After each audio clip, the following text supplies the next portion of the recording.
Time Warner Cable is pleased to be an underwriting sponsor for Carolina Week. Coming up on the Monday edition of Carolina Week. I'm Javon Batal in Chapel Hill, where the town is preparing for Halloween 2006. I'll show you the preparations coming up. And I'm Susan Tart. I'll have a behind-the-scenes look at the journey of some UNC students trying to become Miss North Carolina USA. In sports, Carolina looked to turn their dismal football season around, but would the Heels fall just short? Jonathan O has your Carolina Week 4-day forecast. All that, and we'll find out if you're afraid of ghosts. Carolina Week starts right now.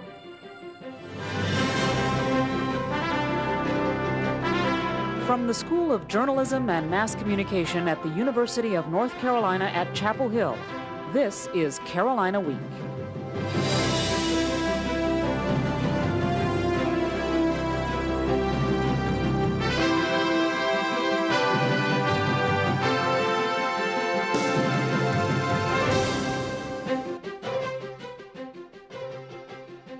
Welcome to the October 30th edition of Carolina Week. I'm Katie Klein. And I'm Jessica Floyd.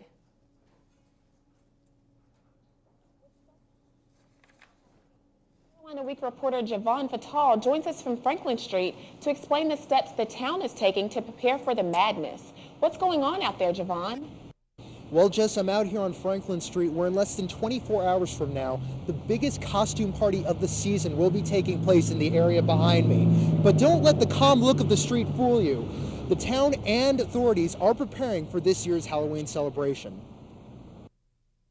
This scene is only the tip of the iceberg when it comes to Halloween at UNC. Many students wait a long time for this event. They are ready to dress up in costumes ranging from the elaborate to the downright unique. For police, Halloween means keeping the peace and making sure potential disruptions are kept under control. The town of Chapel Hill is also preparing for the event. Chapel Hill Police spokeswoman Jane Cousins says her officers will be ready. We are preparing by, of course, bringing in personnel. Along with Chapel Hill officers, we will have a total of 400 police officers in the closed area. One thing that will be different this year is that we have 4 mounted officers from Fayetteville that are going to be there as well. The town of Chapel Hill will close off several streets to cars starting at 9 p.m. These streets include Franklin Street between Raleigh Street and Robertson Street, Columbia Street between Rosemary and Cameron Avenue, Raleigh Street between East Franklin and Cameron Avenue, and Cameron Avenue from Raleigh Street to Columbia Street.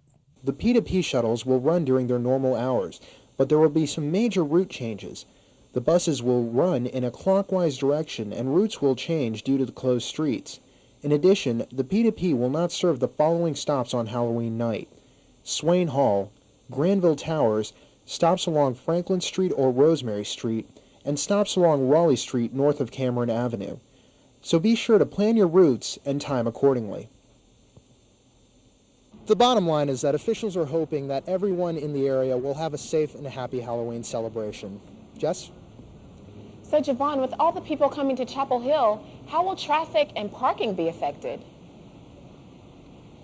Well, Jess, in addition to the numerous street closures, the town of Chapel Hill Police Department says that parking will be scarce in the downtown area.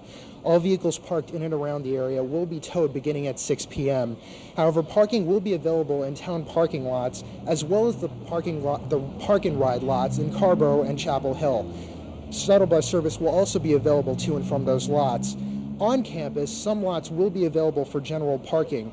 These lots will be at a charge of $7 to the general public. However, it will be free if you do display your one card. The lots include the Cobb Deck, Highway 54 lot, the Bell Tower lot, the Nash lot, Rams Head Deck, and the Bulls lot. So if you have to drive, just be sure you're safe and that you find a legit parking spot so you don't get towed. Jess? Thanks, Javon. That sounds great. Javon Batal reporting from Franklin Street. Thanks. You could hear screams coming from the basement of Parker Resident Hall this weekend. Students sported masks and makeup, and visitors contributed canned goods in exchange for a good scare.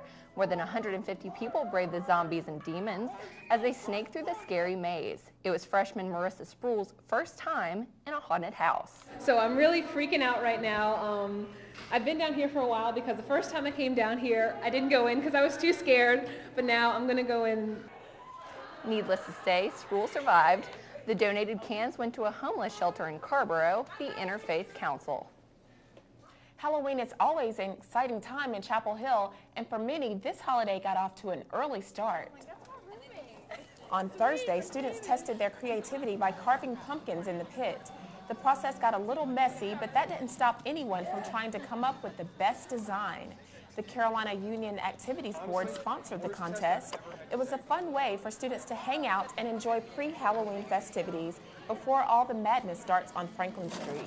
Some pumpkins turned out traditional, some school-spirited, and others, well, just complicated.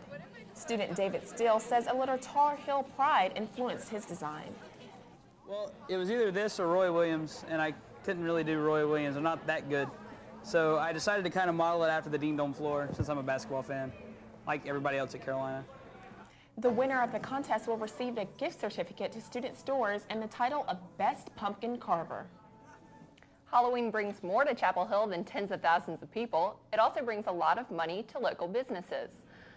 The restaurant Top of the Hill always gets a large Halloween turnout. Last year, people started lining up to get inside at 8 p.m. This year, for the first time, Top of the Hill auctioned off table reservations on eBay. There are 3 tables up for bid, starting at $50 each. Manager and bartender Luke Steepleton says the patio offers the best view of all the action. Halloween's such a spectator event here in Chapel Hill.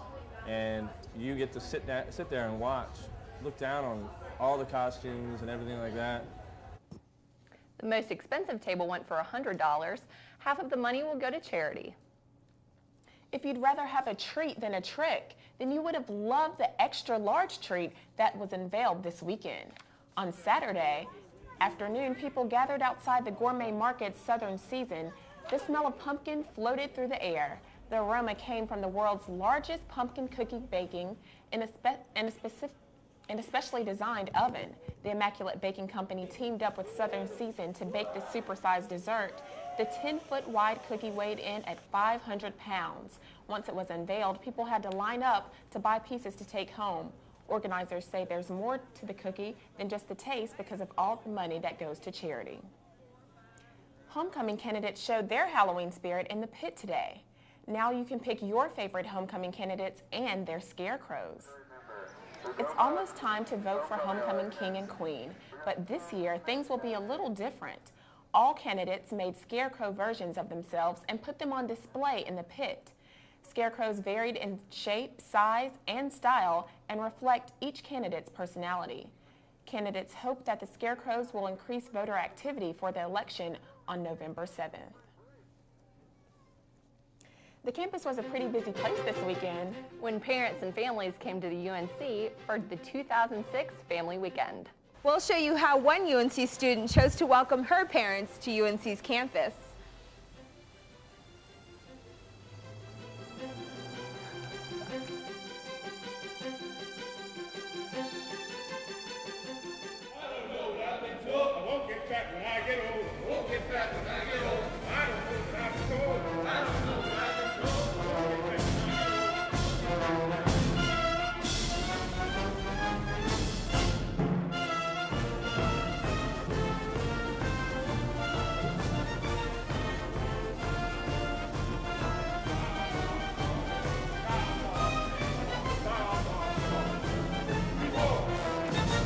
Get moving.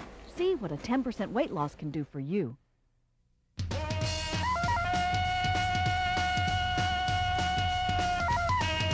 Tarzán, rey de la selva, dueño de Cheetah, padre de Boy. Sabe que un buen papá sale con su hijo a pasear, a nadar o simplemente le tiende una mano. Solo es cuestión de dedicar un poco de tiempo, porque ser papá no es cosa de ser macho. Ser papá es cosa de hombres.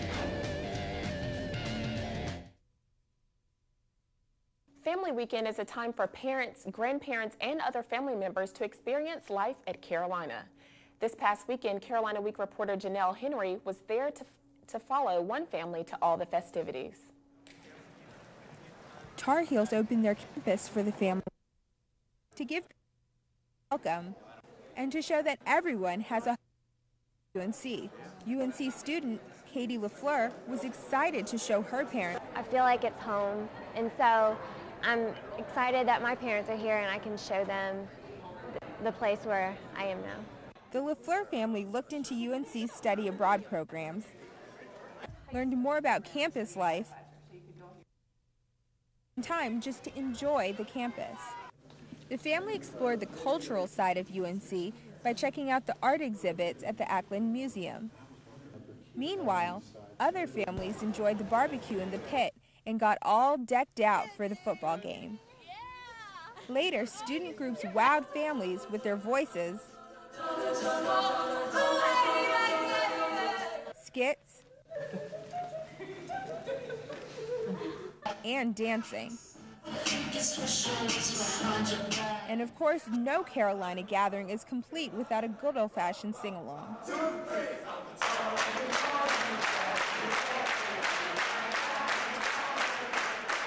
Was Katie's dad impressed with everything Carolina had to offer?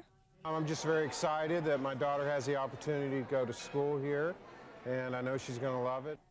I think so. In Chapel Hill, I'm Janelle Henry, Carolina Week.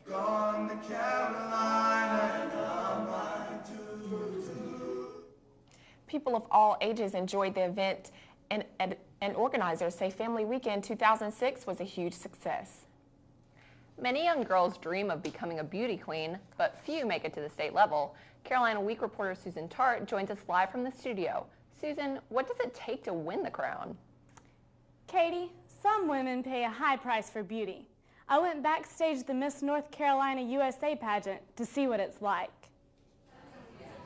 Hair, dress, and makeup.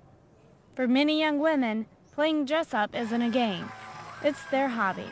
They do it in hopes of winning a crown, and some contestants go to great heights to win it. Learning how to walk in heels was one thing I had to do, 5-inch heels. I've been walking around my apartment in my big heels. Well, I've been walking in my heels every day. I've been walking in my heels and stuff. But Carolina Week's own Jessica Floyd will tell you that it takes more than just walking in heels.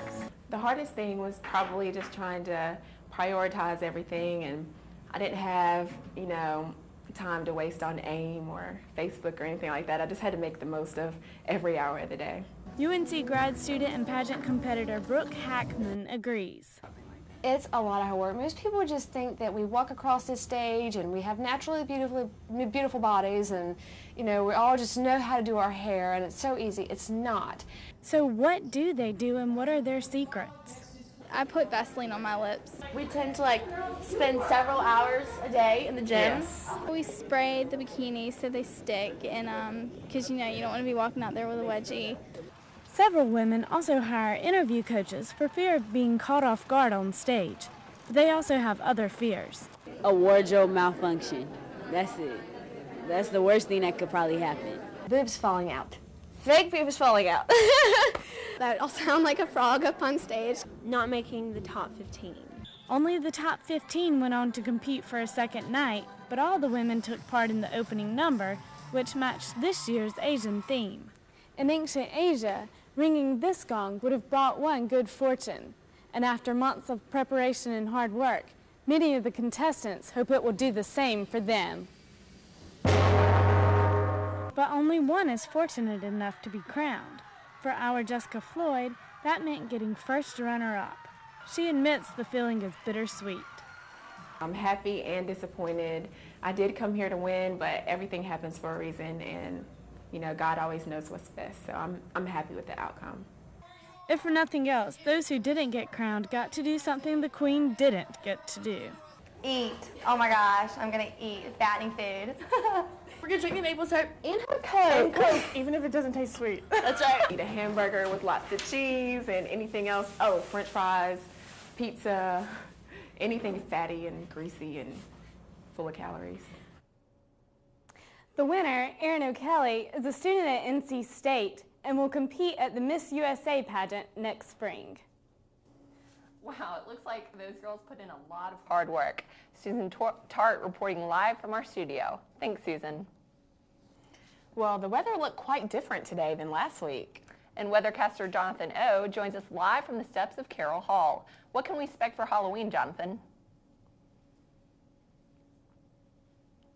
Carroll Hall, and as the sun continues to set, It's absolutely beautiful out here, and many of you will be passing through here headed toward Franklin Street for Tuesday night's festivities. After the break, I'll have your exclusive look at your Halloween forecast. Stay tuned.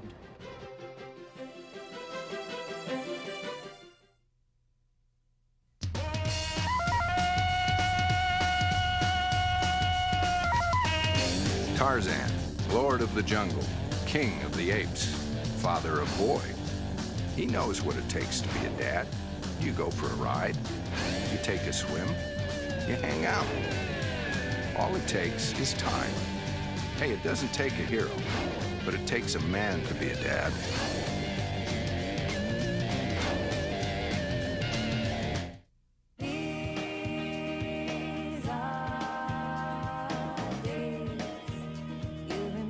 There's a vacation village near Orlando that's unlike any other.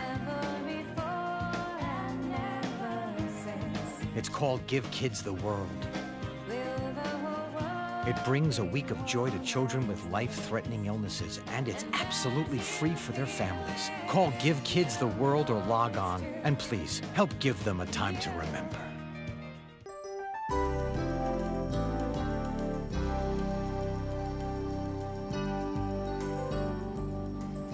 Hello everyone, and welcome back to Carolina Week Weather. I'm Jonathan O. Hope you're having a great start to your week, and it's going to stay continually warm. Let's take a look at what you expect for your weather headlines. We're going to expect a warm end to October. Temperatures will continue to be in the 70s until the end of the week, and then we're going to expect great Halloween weather. It's going to be partly cloudy, and it's going to be very pleasant outside. We'll get to the details in just a moment, and then we can expect a slight chance of rain on Thursday during the middle of the week. Taking a look at your national satellite view, we are seeing some clear skies along the eastern seaboard. You might see a pocket of cloudy skies sort of west of us. That is not going to affect our weather, other than the fact that we'll see some cloudy skies overhead as we continue to approach Thursday, when we're going to see that rain. Taking a look at our surface map, this will give you a better picture of what we can expect. You see the high pressure system is probably cut off on the edge of your screen. That's bringing up some southerly winds, and that's going to give us continually warm conditions until around Wednesday, when the temperatures start to drop. There's a low pressure system over near Minnesota, and there's a cold front draped from there all the way over to Nevada. That's going to push toward the east and give us a slight chance of rain on Thursday, as well as temperatures cooling off into the 60s. So we're going to transition from the warm stages to the fall stage of our weather forecast. Your Halloween night forecast for the nation, if you take a look at that map, ghoulish warm conditions throughout the eastern seaboard. It's going to be very pleasant outside. Again, that cold pocket of air toward the west of us in the middle of the United States. But for us here, it's going to be absolutely fabulous. So hope you get prepared for that. Now, taking a look at your detailed forecast for Halloween, as you head toward Franklin Street, it's going to be a great time. Partly cloudy skies is expected. It's going to start out around 62 degrees around 6 p.m. So you might want to plan appropriately, because the temperatures are going to continue to start falling into the 50s. Clouds are going to start increasing, and so hopefully that will slow down the temperature drop. But more than likely, we're going to be back down into the 50s by midnight. And so make sure you dress appropriately so that you're going to keep it warm and nice and fuzzy inside your little costume. 4-day forecast, this is what you can expect. Temperatures will fall into the 60s by Thursday and Friday, so make sure that you dress appropriately. Slight chance of rain on Thursday, and then really it's going to be very enjoyable conditions outside. So that's a look at your 4-day forecast. I'm Jonathan O, outside of Carroll Hall. Hope you have a safe and happy Halloween. Back to you guys in the studio. Thanks, Jonathan. Looks great. Sportscaster Ryan Ball is here to tell us what's going on in sports. Ryan, how's our football team doing? We had a heartbreaker on Saturday, but I'll have more of that coming up in sports. It was a wet and wild senior day at Fetzer Field on Friday. Would the women's soccer team be able to say goodbye to their seniors in proper fashion? We'll show you coming up.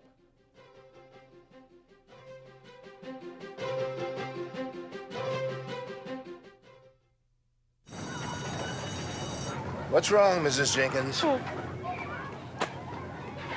Come on, you can tell me. Well, there's no funding for the new reading program, and I've tried everything and nothing works. It's not fair. Nobody ever gives me funding. When adults run out of ideas, they can feel as frustrated as kids. ConnectForKids.org has thousands of resources for helping kids in your community. Mrs. Jenkins, holding your breath is not going to get you any more funding. ConnectForKids.org. Guidance for grown-ups. I hang out with a pretty trashy circle, the circle that helps this circle. It starts when we recycle trash at home. It's completed when we buy products made from recycled materials. Check the label for something called post-consumer recycled content. Then buy the highest percentage of it you can find. Complete the circle. Call 1-800-2-RECYCLE for your free shopping guide. Environmental Defense, finding the ways that work.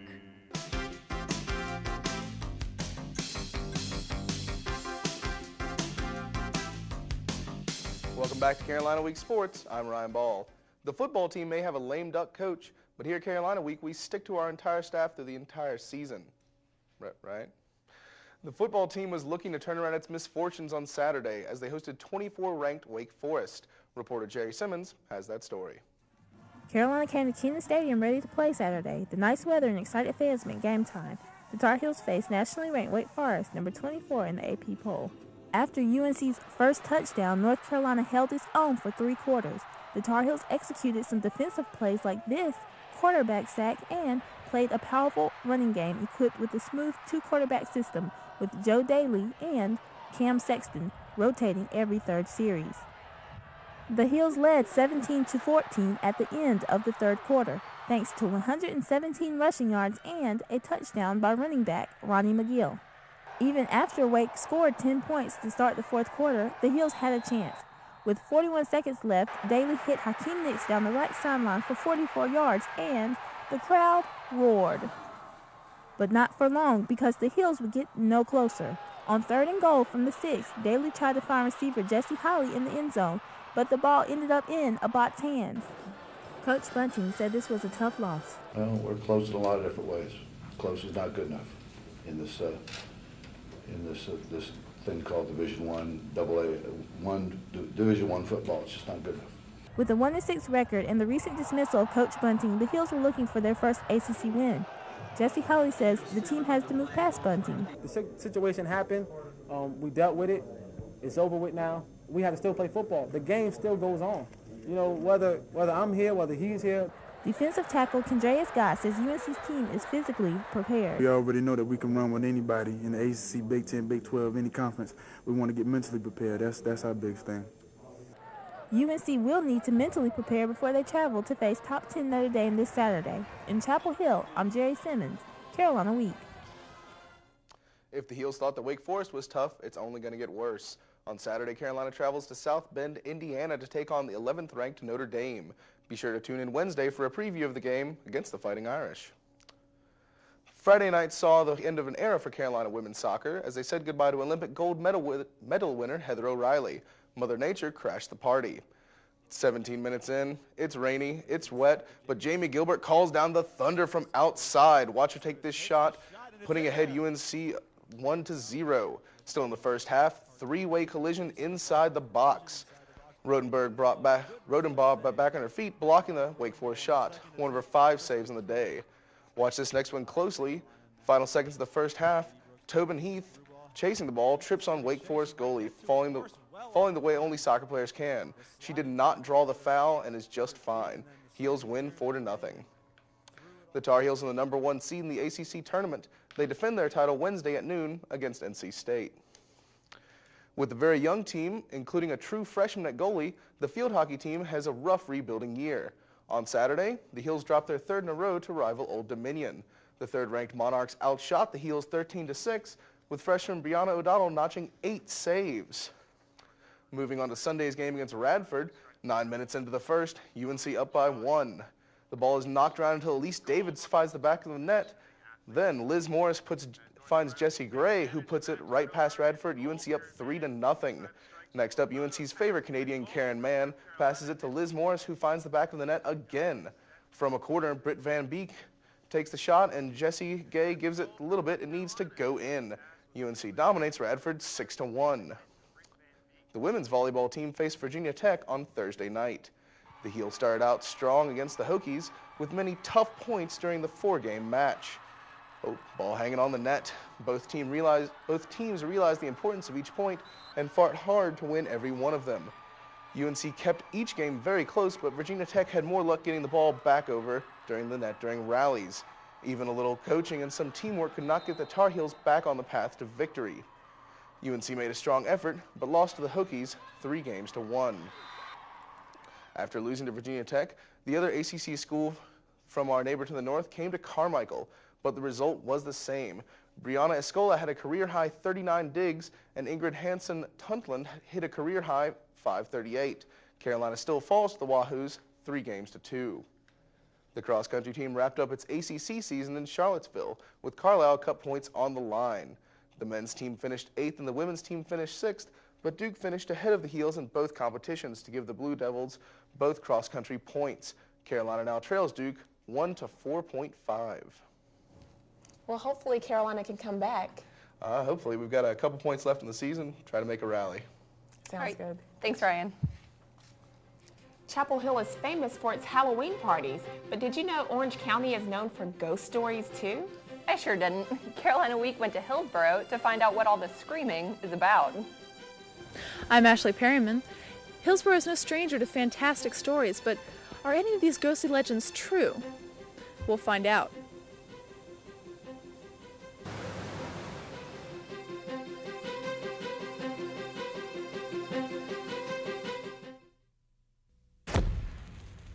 Okay, here's a little pop quiz for you. Name any Oscar winner. Name one character from a Hollywood film. Easy, right? Oh, one more question. Name one character your kid learned about in English class. Know what really matters. Know about your kid's school, and know about your kid. Find out 100 ways to know more, do more. If you have a story idea, contact Carolina Week at 843-8292. You can also visit us online at carolinaweek.org. If you have questions about this program, write Carolina Week at Campus Box 3365, UNCCH, Chapel Hill, North Carolina, 27599.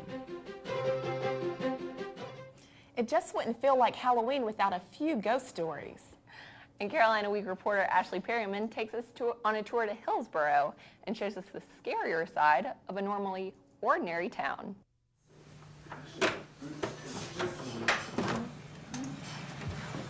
The tour begins here in the streets of Hillsboro, where patrons march along with only flickering lanterns to light their way. Remnants of a ghostly history dot the trail. The tour is run by the Hillsboro Historical Society. Event coordinator Jeff Durst says much of the tour is based on fact. Some of them are legend in that they've been around Hillsboro for many years, but we don't really have records to substantiate them. From colonial records of a woman named Elizabeth Scamp, who tried to break her husband and brother-in-law out of the colonial jail around the 1750s by stealing tools from a blacksmith and getting the guards at the jail drunk out, but she gets caught and proudly announces her intentions. While most of the tour is rooted in revolutionary history lessons, some of the stories are as transparent as ghosts. Virginia Smith owns the Twin Chimneys, the site of the grisly ghost story and the phantom scent of apple pie. In researching the house, Smith says she never found a trace of such a story. So I've been writing about the house and doing tons of research, and unfortunately there is just nobody even close to this story in the real history of the house. You can smell something like an apple pie smell around here in the fall, and I think it may be these bushes, these shrubberies in front of the house. After such a chilling tour, there is nothing quite like a nice cup of apple cider. In Hillsboro, I'm Ashley Perryman, Carolina Week. Well, Halloween is definitely a fun time for Carolina students. Have you thought about what you're dressing up as for Halloween? Finalizing that costume. But that does it for this edition of Carolina Week. Thanks for watching. Good night.